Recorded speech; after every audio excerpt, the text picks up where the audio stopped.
Magandang umaga! Kumusta po? Narito po ulit ang update natin para sa lagay ng ating panahon. Ngayong umaga po ng January 26, 2026. Sa ngayon po ay nalusaw na ang LPA ng dating bagyong Ada pero may amihan pa rin na patuloy po na umiiral lalo na dito sa Luzon at shear line ang nag-extend sa silangan po ng Visayas. At sa atin naman pong wind map forecast, maliban sa lalo pa na paglakas ng hanging amihan na posibleng aabot muli hanggang dyan sa may Mindanao, ay wala na pong bagyo na nakikita na tatawid sa ating kalupaan hanggang po sa matapos ang buwan na ito. Pero sa unang linggo ng susunod na buwan ay posible muli ang pamumuo ng sama ng panahon sa silangan ng ating bansa at ang development niya ng ating babantayan kung matutuloy o hindi. At ang susunod po na bagyo ay tatawagin sa local name na Bagyong Basyang.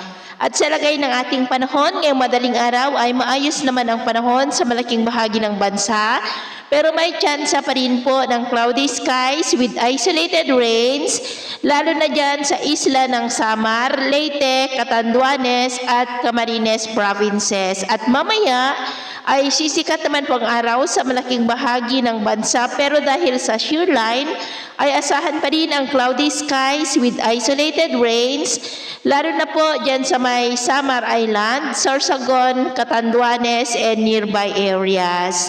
At mamayang hapon, mas maraming lugar ulit ang makakaranas ng mas maulap na kalangitan with isolated rains, lalo na dyan sa may Bicol region at Kabisayaan, lalo na sa silangan. Kaya mag-ingat po tayo sa mga banta pa rin ng mga pagbaha at pagguho ng lupa.